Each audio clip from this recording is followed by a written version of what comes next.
तो पहाड़ों पर आगजनी की घटनाएं रुकने का नाम नहीं ले रही हैं। दो तस्वीरें हम आपको दिखाते हैं। पहली तस्वीर पौड़ी से है, जहां पिछले 6 दिन से जंगल धधक रहे हैं। नैनीताल में जूलीकोट, डोलमार, भूमियाधार के जंगलों में रात आग लग गई, जो बुझने का नाम नहीं ले रही है। देखिए, इन जंगलों में बहुत सारे जानवरों का आशियाना होता है, उनका घर है। ये आग के हवाले है। कितनी बड़ी क्षति है ये, जहां वन से ना सिर्फ संतुलन, क्लाइमेट, इकोसिस्टम सब कुछ बैलेंस होता है। जंगलों की आग चिंताजनक स्थिति है और ये चिंता केंद्र से लगाए प्रदेश तक लोगों के लिए चिंता का सबब है और ऐसे में एक्शन की उम्मीद की जा रही है। पौड़ी और नैनीताल की दो तस्वीरें। साथियों नमस्कार। जैसे कि इस समय जंगलों में आग लगने की घटनाओं में एकाएक वृद्धि हुई है और चारों तरफ जंगल धू धू के जल रहे हैं। ऐसे में जो असामाजिक तत्व हैं उनके द्वारा इन घटनाओं को अंजाम दिया जा रहा है और मेरा आपसे इस वीडियो के माध्यम से एक अपील है कि ऐसे असामाजिक तत्वों का चिन्हीकरण अति आवश्यक है, जो बिना आपके सहयोग के संभव भी नहीं है। ऐसे में मैं आपसे अपील करना चाहता हूं कि आप लोग कृपया करके ऐसे असामाजिक तत्वों का चिन्हीकरण करने में हमारी मदद करें। और तो उधर प्रदेश में आगजनी की घटनाओं पर रामनगर पहुंचे नैनीताल सांसद अजय भट्ट ने कहा कि केंद्र ने उत्तराखंड में लगी जंगलों की आग को बुझाने के लिए एक हेलीकॉप्टर कुमाऊं तो एक हेलीकॉप्टर गढ़वाल के लिए दिया है। वहीं एनडीआरएफ की टुकड़ी भी रवाना कर दी गई है। केंद्र सरकार ने उत्तराखंड का विशेष ध्यान रखा है, तो ये कहना है अजय भट्ट का। सारे अधिकारी और हमारी सरकार बहुत चिंतित है। हम बधाई देना चाहते हैं केंद्र सरकार को। और केंद्रीय गृह मंत्री जी ने जैसे ही उनको ये समाचार मिला कि उत्तराखंड में जंगलों में भारी आग लगी हुई है, तो तुरंत उन्होंने हेलीकॉप्टर और एनडीआरएफ भेजने का निर्णय लिया। मुझे यह बताते हुए आपको खुशी हो रही है कि एक हेलीकॉप्टर कुमाऊं रीजन के लिए, एक हेलीकॉप्टर गढ़वाल रीजन के लिए अभी पहुंच चुका है। तो आग की स्थिति बड़ी भयावह है और ये बहुत गंभीर विषय है, उत्तराखंड के लिए नहीं, देश के लिए भी। चलिए हम रुक करते हैं हमारे सहयोगी विनोद का, उनसे जानने की कोशिश करते हैं कि जगह जगह ये जो आग की खबरें आ रही है विनोद, इस पर 2 चॉपर की व्यवस्था गढ़वाल और कुमाऊं की तरफ से की गई है। ये बताइए, जिस तरीके की आग की तस्वीरें हम खुद स्क्रीन पर लगातार दिखा रहे हैं, ये दोनों चॉपर काफी साबित होंगे इन आग को बुझाने के लिए? और अगर ये फुल कैपेसिटी से लगा दिए जाएं, कितना वक्त लगेगा इस आग को बुझाने में?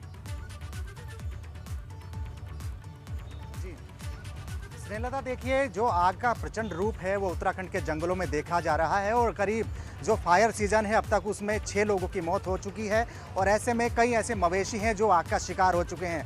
लगातार जितने भी ऊपरी पहाड़ी जनपद हैं वहाँ पर आग का तांडव लगातार जारी है और ऐसे में जो राज्य सरकार का एक अनुरोध राज्य सरकार ने किया था कि सेना के हेलीकॉप्टर प्रोवाइड किया जाए, तो ऐसे में 2 हेलीकॉप्टर सेना के उत्तराखंड जरूर पहुंच चुके हैं। एक गढ़वाल में है, एक कुमाऊं में है। और गढ़वाल की अगर सबसे पहले बात करें तो टिहरी के इलाकों में कई ऐसे क्षेत्र हैं जहां पर जंगलों में आग का तांडव देखने को मिल रहा है और टिहरी झील से सेना के हेलीकॉप्टर के माध्यम से पानी भरकर छिड़काव किया जा रहा है। लेकिन अभी व्यवस्था पूर्ण रूप से चरमराई हुई है क्योंकि कम पानी है और ऐसे में लगातार आग का जो रूप है वो प्रचंड रूप देखने को मिल रहा है। तो ऐसे में पानी का छिड़काव जरूर हो रहा है, लेकिन कोई ऐसी नहीं है कि आग पर कोई काबू पाया जा सके।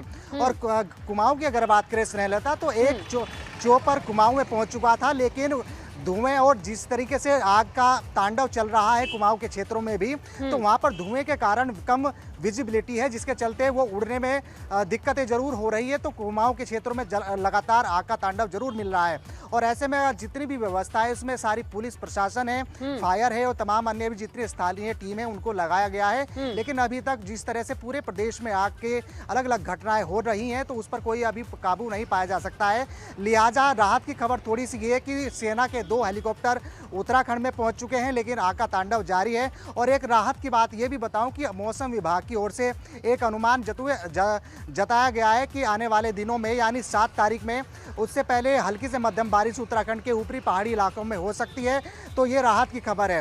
हालांकि मौसम थोड़ा सा जरूर बदला नजर आ रहा है क्योंकि अब बादल थोड़े से छाए हुए हैं, यही सबसे बड़ी लेकिन विनोद ये बताइए कि अगर हवा चलती है, बारिश के अनुमान की तो अच्छी खबर है क्योंकि देखिए भगवान से उम्मीद रह गई है। लेकिन विनोद, अगर हवा चलती है बारिश के बिना, तो क्या उससे और आग के बढ़ने का खतरा नहीं बढ़ेगा?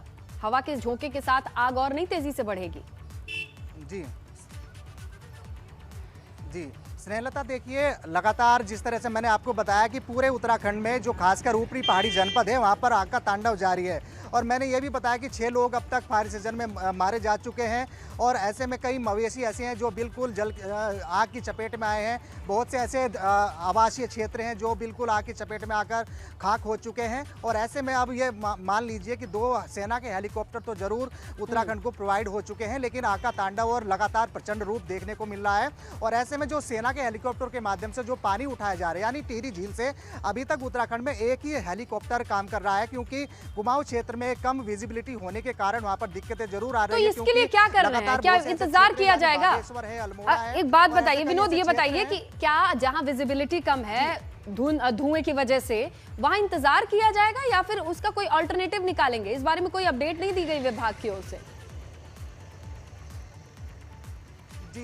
जी स्नेहलता, देखिए अभी इंतजार ही करना होगा। कुमाऊं क्षेत्र में जिस तरह से लगातार प्रचंड रूप आग का देखने को मिल रहा है, और ऐसे में कम विजिबिलिटी होने के कारण सेना का हेलीकॉप्टर नहीं उड़ पा रहा है। और अगर कुमाऊं की बात करें तो कुमाऊं में टिहरी जिले में सेना का हेलीकॉप्टर के माध्यम से पानी भरकर छिड़काव किया जा रहा है, और करीब 500 से ज़्यादा लीटर 500 लीटर के करीब एक बाल्टी में पानी आता है, वही छिड़काव किया जा रहा है, लेकिन आग बुझने का नाम नहीं ले रही, क्योंकि आग का प्रचंड रूप देखने को मिल रहा है। और मैं ये भी बताऊं कि पूरे प्रदेश में तेज हवाएं का सिलसिला जारी है, और ऐसे में जब आग लग रही है तो उसके साथ साथ जब तेज हवाएं ऐसे तो भगवान भरोसे ही है विनोद, जब तक भगवान पानी नहीं बरसाएंगे ये 2 चॉपर जो कि फंक्शनली एक ही चॉपर काम कर रहा है, फंक्शन एक का ही दिखाई दे रहा है, ये आग ऐसे तो बुझने की संभावनाएं देखिए कैसे कम होंगी, इस पर कुछ कहा नहीं जा सकता। बहरहाल विनोद, आपका शुक्रिया।